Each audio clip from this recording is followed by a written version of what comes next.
Okay, today, exercises. Now, the biggest thing is why every exercise I give you is actually ligamentous based. It's for the ligaments, it's not for the muscles. When we look at the original design, and this is just brilliant, you have the brain up here, the brain stem here, the spinal cord goes all the way down here. Now, it stops here at the junction of the rib cage. And you have a curve this way, a curve this way, and a curve this way. And it's such a brilliant design that this structure can't be crushed. Those curves are natural. But now let's say you're doing what she is doing, sitting. She's sitting on this bone that flattens out the discs. Okay, if you're laying slouching, it feels amazing. Put your legs up, the holes where the nerves come out open up. It feels great, except now we're in a loss of a curve. Let's say you have a normal body and you're riding a bicycle. All of a sudden you hit a parked car. Boom. You get a reversal of the curve. Now, let's say your body doesn't get that corrected. Let's say you're driving in a car and you fall off the swing at school. In high school, there's a problem. You do a somersault with your friends on the beach. I know you did, okay, when you were about 14, okay, I'm telling you, your daughter didn't get that from nowhere, okay? But then you get a loss of curve. Now, your body's not going to be walking around like this. So where you should curve out, you curve in. And so what do we see? When we take an x-ray, how many people saw a loss or a reverse curve in your neck? Everybody or everybody? How many people have a buffalo stump here? And this is when you go to the store, when you go to the malls, you're going to see some people with a big bump here that shouldn't be there. Okay, that's the body adapting because these are the nerves that supply the heart. When somebody is sitting and they go from sitting to standing and it hurts, do they look like this? Absolutely. So what happens, since the nervous system controls everything, this brain is going to regulate itself correctly. This is normal. That's how you're designed. This is what modern society does. Loss of curve in the neck, physical stressors. Now, this affects the nervous system, and you can see even the brain is swelling because that brain makes its own food called cerebral spinal fluid. And with the loss of curve in the neck, that body, that pressure builds up. This is why I check skull plates on everyone. And if I see tenderness or pressure, I know that brain isn't draining. So now, this person is going to adapt with poor digestion, weakened immune system, poor sleep patterns. They get up at night to pee. And if they're lying to themselves, like most of us do, they'll say, yeah, I get up, but I go right back to sleep. Okay, blood sugar is going to be off. They're going to be highs and lows, or they'll be diagnosed pre-diabetic. Blood pressure will go up. So what's wild is all of these things this body is doing is a correct response. It's not a disease. It's the body working correctly based on this trauma. Does that make sense? Yes or yes? So what's weird is we're living in a society that doesn't respect that the body is intelligent. We're living in a society that says, I know what your blood pressure should be, and I'm going to give you a poisonous chemical to alter it. I know, sounds like mad scientist stuff, because you guys got to tell your great-grandchildren that you were living in the most insane society the world's ever seen. Okay, where, yeah, you go to a doctor and he's not going to look that your body is adapting to stress. He's going to show you this. So now, in order to counteract the sitting, in order to counteract the driving, in order to counteract the traumas that you go through sitting at a desk, sitting at a computer, working, playing paintball, riding mountain bikes, doing all the stuff that you love doing, okay? We need to maintain this. So that's where we do the exercises. And there's not many. Okay, number one, the neck curve exercise. And it's super, oh, you know what? It'd be handy to have one. Okay, The neck curve exercise. Thanks. I should have thought of this before. Now, what you do with this, it's only 1 kilo of pressure, and don't worry, it doesn't need batteries. I know. It sits right on the shoulders. So what you're going to do, you don't pull out, you pull straight down. So people will say, where do I put it? Where do I put it? I want to make sure. No. See, when you have an alteration in motion, and this is huge, when you look at this, we want to turn this loss of curve or reverse curve into this. And what people will say is, Doc, man, my neck hurt like heck this weekend, but it doesn't hurt at all now. I know, I'm not moving my neck.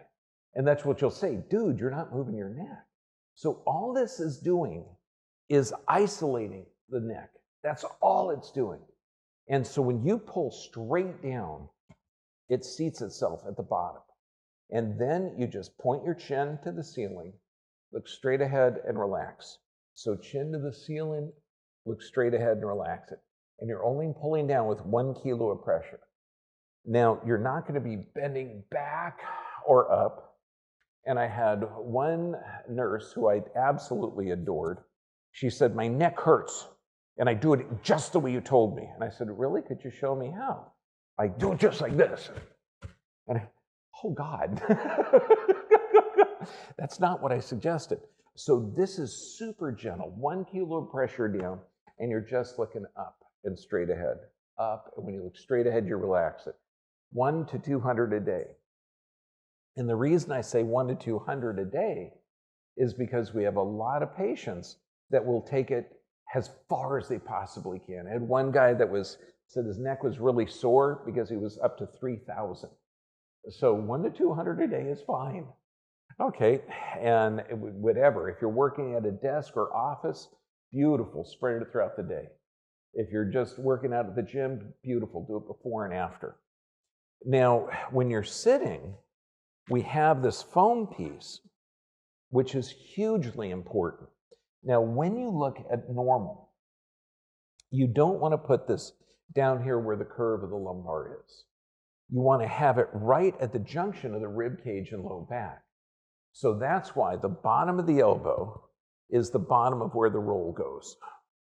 And this is, so it's placed higher than the lumbar support, right at the junction of the rib cage and low back. Now, why is that? Because that's where the spinal cord stops. The spinal cord itself stops way the heck at the base of the rib cage. So the cord itself stops up here.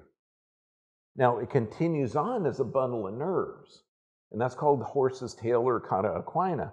But any pressure on this area right here, and that you have an immobile rib cage and a mobile lumbar.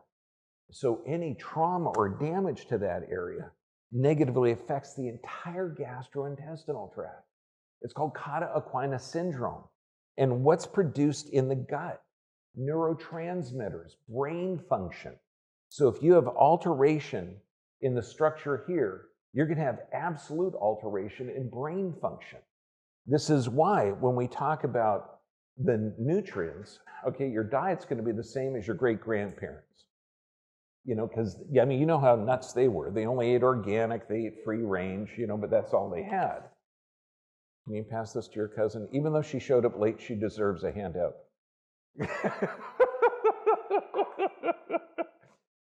Okay, so when you're placing this, it's at the junction of the rib cage and lumbar. It can be placed up to about 25 millimeters different. You do not want to place it down here in the curve of the low back.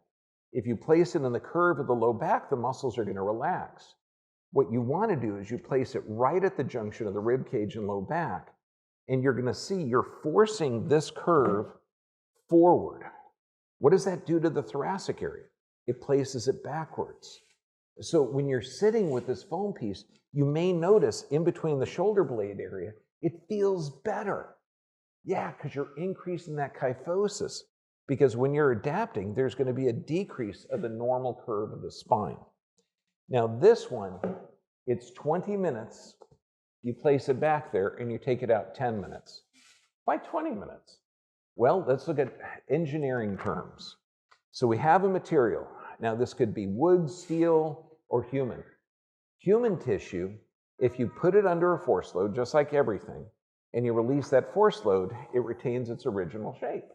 That's called elastic deformation. Now let's put it under a longer force load, okay, or greater force load for, say, 18 minutes. Maintains the new shape. And human tissue crosses, it's called the plastic elastic deformation curve, at 18 minutes. So that's why you're going to see when you place this back there, it's 20 minutes in, 10 minutes out, 20 minutes in, 10 minutes out. Why? Because you're having consistent pressure, force loading on those discs, and the discs have a horrible blood supply. I mean, if you cut this body from here up off, and let's say they weigh, 100 kilos, okay, a couple hundred pounds.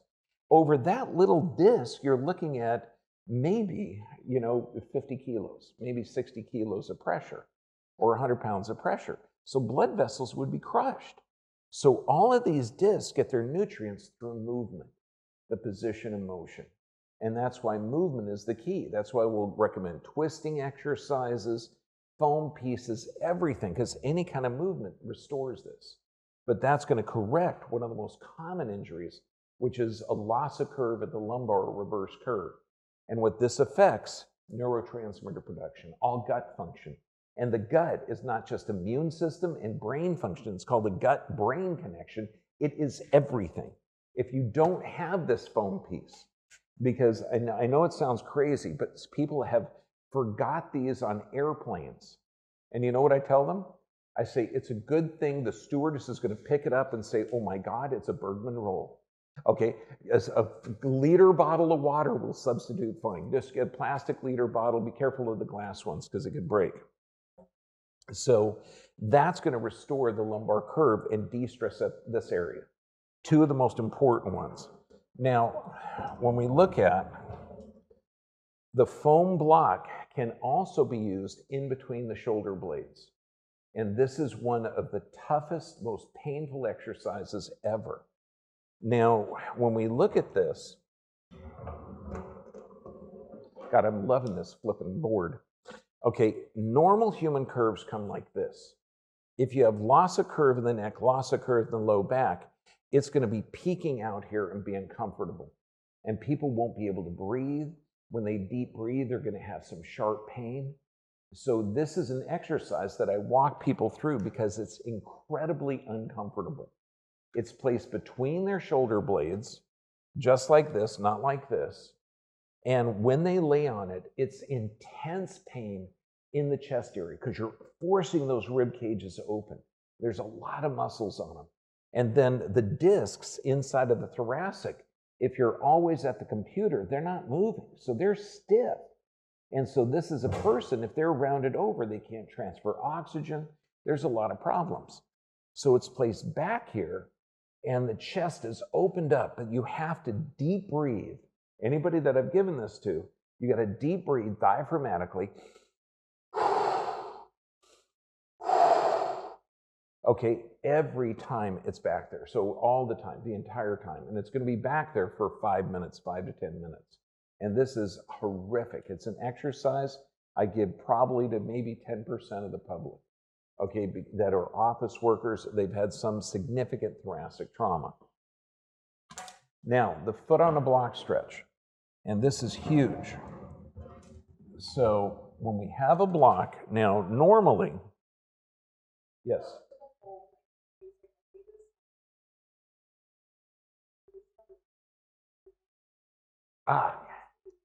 Can you use a bigger size of the foam block? That's a good question. Generally not, okay, unless you're describing exactly what you're describing. Like if you're on a couch or something else, because if you're on a couch and that's all you got, pack up a couple extra pillows and use the foam piece. Get a solid pillow, use that. You can, just anything to put that same force loading and pressure, because it is uncomfortable. It's really uncomfortable when you first start. But you want to have it right at the bottom of the elbow is the bottom of the roll. So it's centered, its apex is right at that thoracolumbar junction. Perfect. That we used to, in fact, before I found that non-compressible foam, which is like amazing, and you cannot find it in Thailand, okay, which is a trip, okay? So we would have people bring in towels and we'd roll it up, the towel so firm and so hard that if you threw it at your kid, you'd knock him out. Okay, but that's okay. You can pick and throw your kids around now. So, yeah, the rolled up towel we used to use all the time. Okay, so it does work. Okay, now the block. Normally in America, we use a 4x4, which is 3.5 inches by 3.5 inches. Down here, we have something. It has a tall side and a short side. Okay, always use the tall side. Now, why do I say that? My wife has size 4 feet, which I know all the guys are jealous because me giving my wife a foot massage, talking no effort at all and good reward. Okay, but she could use this block. So if people say, no, I have size 6 feet, I can't do it, it's too tall. No, you can, trust me. I got size 13 feet, I can do it. So in one of my patients, he has size 18 feet. Okay, I mean, yeah, they do come with oars, every shoe that he has. So you put the ball of your foot up on the block, leave your heel on the ground, and bend your knee. And you're just literally bending your knee, okay, so the rest of your body is straight. And that's why it's 1 minute twice a day. So I recommend you holding this because normal, the knee goes over the toe. That's normal. Okay, what you're going to see is it's hard to do. And that's because the long-term low back issues are going to be compromising the calf, and that's going to compromise the gait. Because if you can't bend this all the way, that means when you walk, you're going to be walking crooked. That pelvis would be unstable. So you want to be able to lift your foot and swing it and walk normally. That's going to be the key. Now, it's 1 minute twice a day. So I tell patients, put it where you brush your teeth. That way, at least every Saturday, you'll be doing it. Okay, sarcastic humor plays really good in most of the world. But when you're doing this, a lot of people are focused in and they'll get all of this bending and they'll say, gosh, I can't hold it for more than a minute. Yeah, because you're bending everything else. Everything else is straight, you're just bending the knee. Nice and easy and simple. It's too simple to do it. Now the trochanter support. Yes.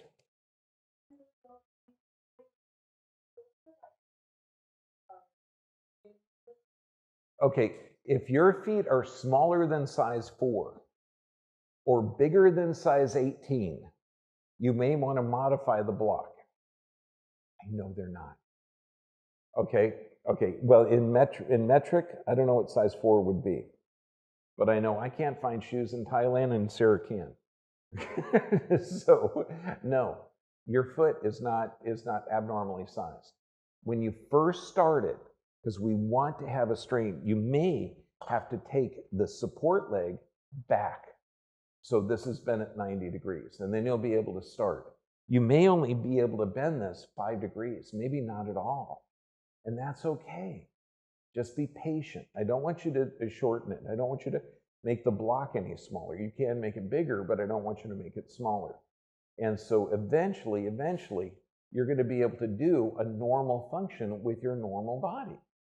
But what do you have to do to get good calf function? You've got to restore the nerve supply from the low back. And if your calves aren't working correctly, you're walking unstable. Now, name the muscle that crosses the back half of this joint. That was one of the questions I gave to my students. And this was a write-in final. Do you know what they would have to write? There isn't one. Yes, I was one of those instructors, not nice like you. So if there's no muscle that crosses the back half of this joint, that means it's a perfect joint. So people diagnosed with piriformis syndrome, that's a muscle that crosses the front, or tight hip flexors, or tensor fascia lata, they don't have any of that. They've got an unstable pelvis. People with bunion formation, that means the gait is off. All of that indicates that the pelvis is unstable, and that pelvis houses half of the rest, digest, and repair, the parasympathetic nervous system. So stabilizing this is hugely important. I just answered another question on an email. Chiropractor or a patient of mine that flies out, they're in Ohio now, which is a couple thousand miles away. and he keeps adjusting the pelvis, okay, which is great. It's big, nice, easy. You slam it home. There's a big pop. Everybody's happy. But then by the time he gets home, his back is sore again. Yeah, so he's just in an area that's hypermobile. That's why you have to identify the problems, because if the pelvis is unstable, remember, it's perfect. You can't strengthen it. You can only stabilize it and then use it. That's what the trochanter support is for. So there's been long-term scoliosis, traumatic or idiopathic, if there's long-term disc damage, if there's significant lateral deviation of the thoracic area, all of that's going to put abnormal force loading on the disc and lumbar. So you've got to stabilize that with a trochanter support. And so that trochanter support that will be there to stabilize that pelvis, okay, every time you're standing or walking, because if you're not, if that area is hypermobile, you're going to have trouble resting, digesting, and repairing. So it's hugely important. Now, the leg swinging exercise, this is what we do for almost everyone. Okay, it's essential for regenerating knees, because if you distract that knee cartilage, beautiful, then the joint, you're going to create inflammation and the joint can regenerate. If you're doing it 5 to 10 minutes, it's fantastic. And the reason we put an ankle weight on, because it opens it up, but also the leg swinging weight is going to be for proprioception, or how the brain views the body in space. And that, again, it's vitally important, because when we look at normal, you have the natural curves. Now, the brain gets its input from the position and motion of the vertebrae. So abnormal position gets abnormal stimulation up to the brain. That's huge. So if abnormal position and stimulation, you're getting abnormal function. And what does that do to your body? It puts you in a stress state. And so when people say, well, why is he x-raying my neck? I got a problem with digestion. My tummy's here and the neck's up here. Well, yeah, like if I step on your foot, before you punch me, your heart rate goes up. Oh, I'm not going to step on your foot. But when you look at this person, if you have abnormal position and motion of the vertebrae, you're going to have poor digestion. You're going to be in a stress response. So that's why when we give the leg swinging exercise, it's to create more stimulus up to that brain. Because if you've had abnormal position and motion of the vertebrae for years, we'll see it on the x-rays. That's abnormal stimulation to the brain for years. That's why we have to retrain the brain after every adjustment. So if you're not doing the leg swinging, like let's say you're one of your kids, what do we tell them? Go play. Run around, go play. Because once we get that position change, that adjusted area, we want you to use your body and move it around, because that gets the body more aware, and it's called proprioception, more aware of the body's position in space. And that's everything. So when we do the leg swinging, we're not lifting the leg up, we're just dangling. And what may be interesting, and I know just about 100% of you experienced it, that when you first swing and we have you tapping something to get more sensory input, that tapping gets more stimulus to the brain. You might have found that it's hard to keep a rhythm. You had to pay attention. And that means that you've had abnormal stimulation to that brain. It means there was possibly some type of swelling, some type of abnormal input. And this is why also when we talk about that leg weight swinging up to 3 times a day, this is also what we do for Parkinson's, for multiple sclerosis, for upper motor neuron lesions, for everything. This is why also we do that whole gait analysis, where you're moving your arms the same height, not one more than the other, where we recommend walking barefoot in the grass or hard sand. We just had one little kid with a genetic anomaly. Well, who cares about the genetic anomaly? You got what you got. That brain can regenerate. Okay, there's always a neuroplastic effect. Even on some of my patients who have hemicephalic, half their brain didn't develop, Yes, they are running for Congress, but don't say that. Yeah, we have one as a president. Okay, so when you're swinging your arms, you want it symmetrical because that's symmetrical movement. So the leg swinging exercise is not just for knees, it's for brain function. Arm swinging. This is with rotator cuff problems, shoulder problems. Now, you have to have enough weight to open up that joint. So I have patients that are doing like 3 to 5 pounds, and that's not enough for anybody. I mean, even a child needs more than 5 pounds of pressure to open up that joint. So what I'll do to everyone before I give them a shoulder weight exercise, I'll grab their hand, I'll palpate up here, and I'll pull their arm literally to where you can feel it move in the socket. And I'll say, that's exactly the amount of weight you need. And this is for reforming the labrum, reforming the rotator cuff. It's also vital. Like one guy, we got the heaviest kettlebells we got. He has to wear arm weights to open it up enough because his body is such an increased in tone.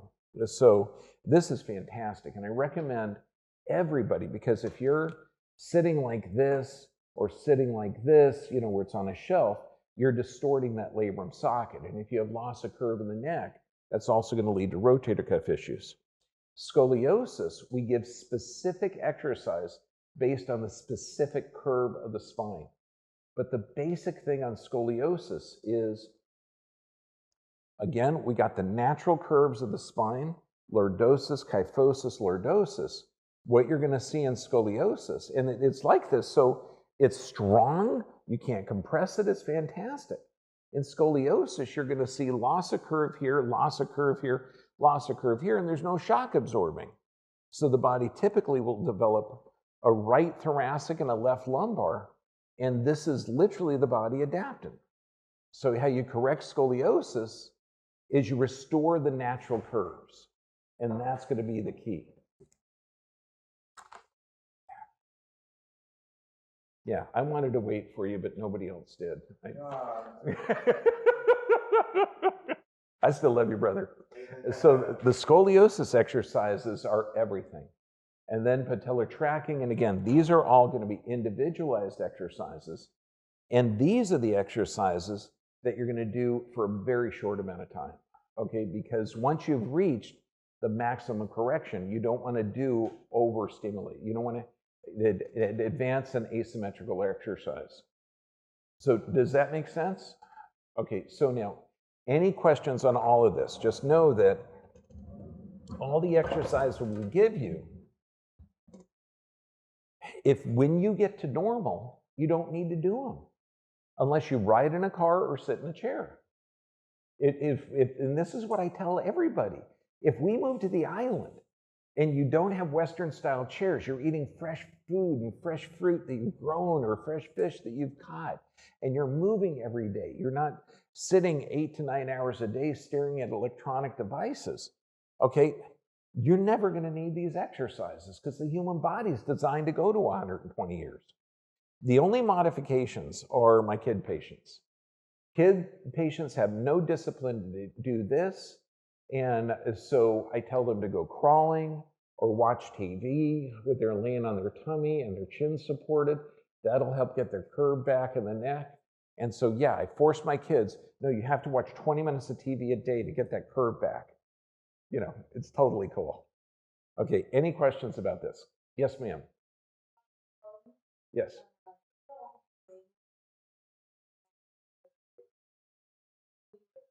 When you're on the plane, if you're sitting up or reclined, yes. If you're laying down flat, no. And trust me, I fly a lot.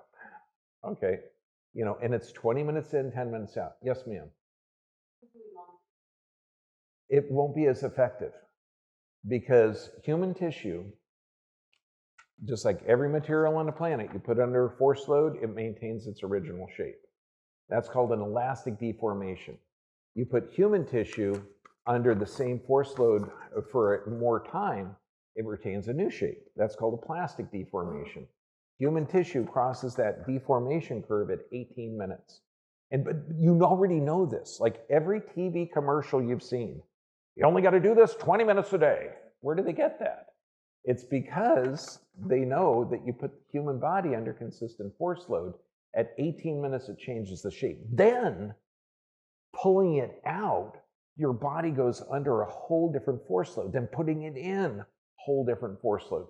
So taking it out, you're getting similar benefits where you're getting positive effects because you're forcing that disc and taking the pressure off, so the disc actually fills up with fluid. Does that make sense? Yes, sir. Is there a relaxed watching TV stance you recommend? Either laying down, yeah, flat. Yeah, or if you're laying at an angle, the foam piece. It's just the not, it's the not moving. Like they asked me about an ergonomic chair. There isn't one, okay? It's 20 minutes in, 10 minutes out. The cheapest chair you can get, fantastic. I bought my docs like really, really nice chairs before I came out here. And I sit in the old funky one because 20 minutes in, 10 minutes out. Yeah. Any other? Yes, ma'am. You can generally give every exercise to a family member, generally. Now, if you give them a neck curve exercise and they have a loss or reverse curve in the neck, they can cause a headache. Okay, so they may be pulling down too hard or lifting up. It's just the biggest thing, 90% of the nerves that come off the spine, there's no pain fibers. So, you know, that's why getting a thorough objective analysis of their nervous system, then you can make sure they're regenerating tissue healthy. Because they're living in a modern society that's toxic, deficient, and gives them mechanics that they're not designed for. If they're bending, turning, twisting, lifting like contractors, fantastic. Okay, they're using their body. Athletes, fantastic. They're using their body. Office workers, horrible. Horrible. Okay, so we got to correct it.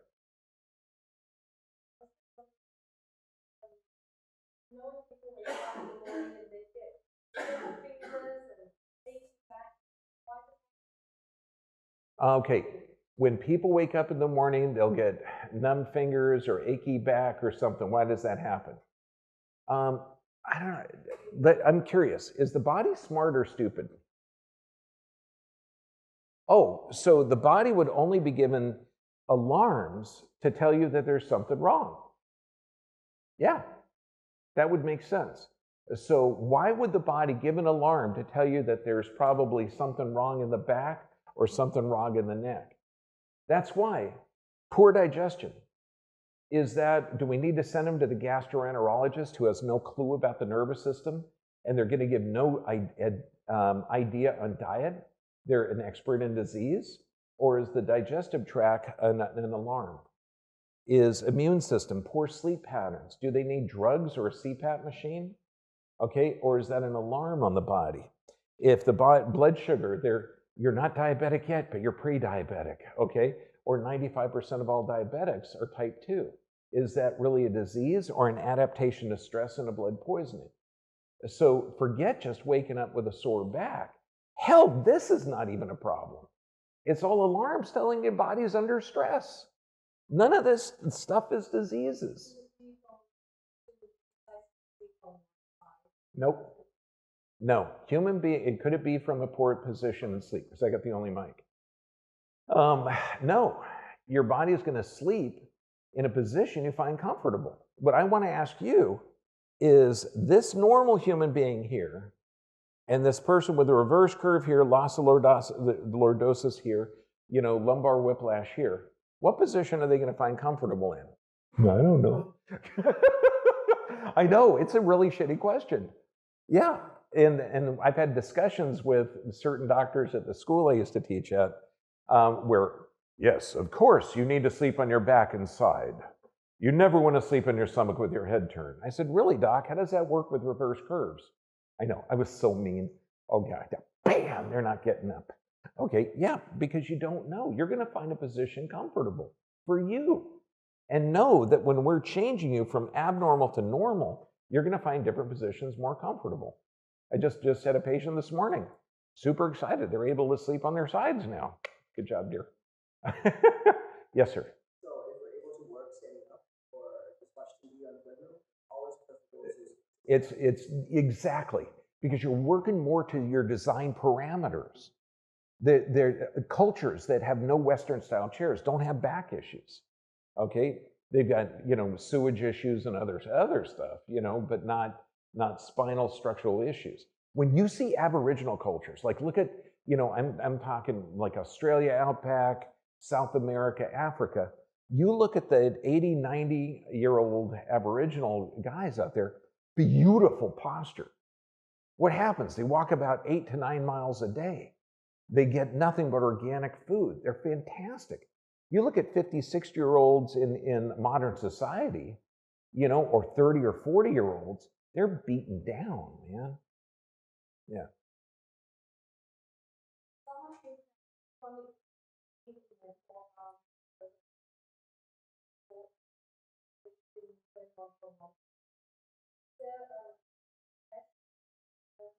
Okay, if there's somebody with chronic pain in an area because they're doing the same kind of sport over and over and over, is there some kind of compress or something you could put on it? Okay, now this goes on insanity, repetitive motion injuries, they'll call it. Okay, where, you know, checkers will get it at the stores. Okay, is it repetitive motion? Can other people do that activity and not have that symptom? See, the quality of your life depends on the quality of questions you're asking. So there is no repetitive motion injuries. That's a lie. There is nobody with a one-sided sport that's going to develop pain or spasms in there. Can other people do the exact same activity without having that symptom? Absolutely. That's the question you got to ask. So it's not a simple one-sided sport thing. If you have normal nerve supply to those areas, if you have good sleep patterns, if you have good regeneration, if you have good digestion, okay, healthy blood supply, because all the joints are hydraulic, bam, you're going to be able to thrive in any environment. Okay, if you have chronic stress, poor sleep patterns, poor digestion, which is all indicating that your body's under stress. And luckily, there's only three. There's physical, chemical, and emotional. And those that are married, we don't have emotional. So there's only physical and chemical. I got to say that because Sarah's not right here. I know. I was like, Sarah, my sweetheart's going to be seeing this video, so I want her, yeah, baby, I love you, good. No, but we all got physical, chemical, emotional stress that we're dealing with. So look at that pain in the arm. Look at the back pain getting up. None of that's problem. It's all an alarm telling you that there's a problem. Just like ulcerative colitis is not a problem. It's an alarm. Okay, high blood pressure isn't a problem. Poor sleep pattern doesn't mean you need a CPAP machine. These are all alarms of a dysfunctional system. That's why I keep asking people, you know, show me a disease. I'd love to find one. I haven't seen one yet. They're all the body adapting. And you might say, well, what about malaria? Okay, 100 people go through a swamp. 100 people get bit by mosquitoes. Do they all get malaria? No, they don't. What's the difference? One is able to adapt. One is not able to adapt. Any other questions? Yes.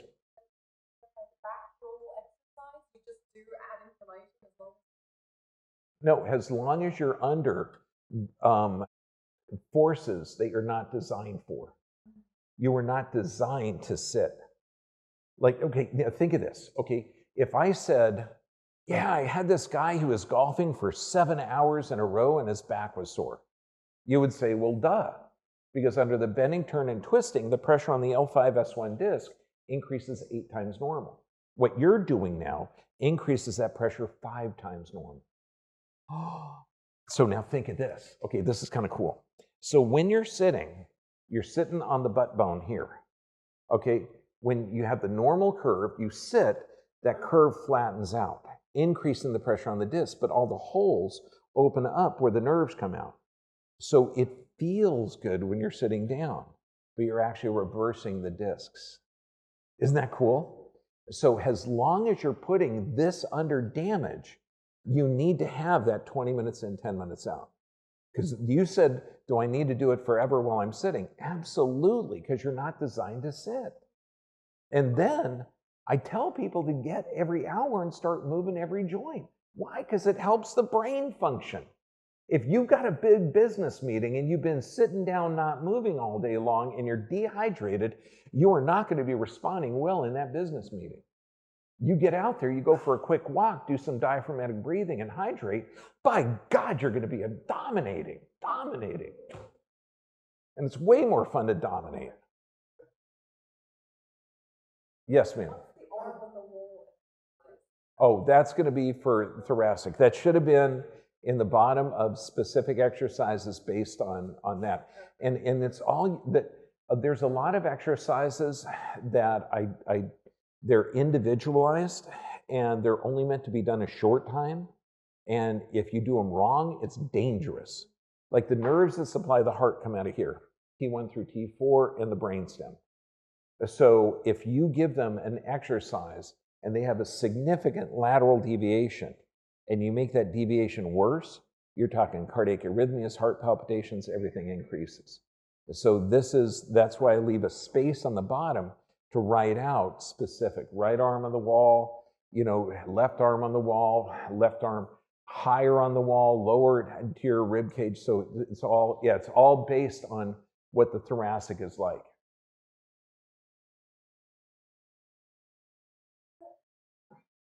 What's a what?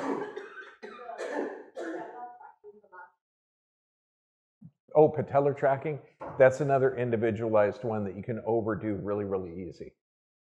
Yeah. Oh, there's a bunch of little stuff that I didn't put on here, but those are all individualized. Yeah. Yes, ma'am.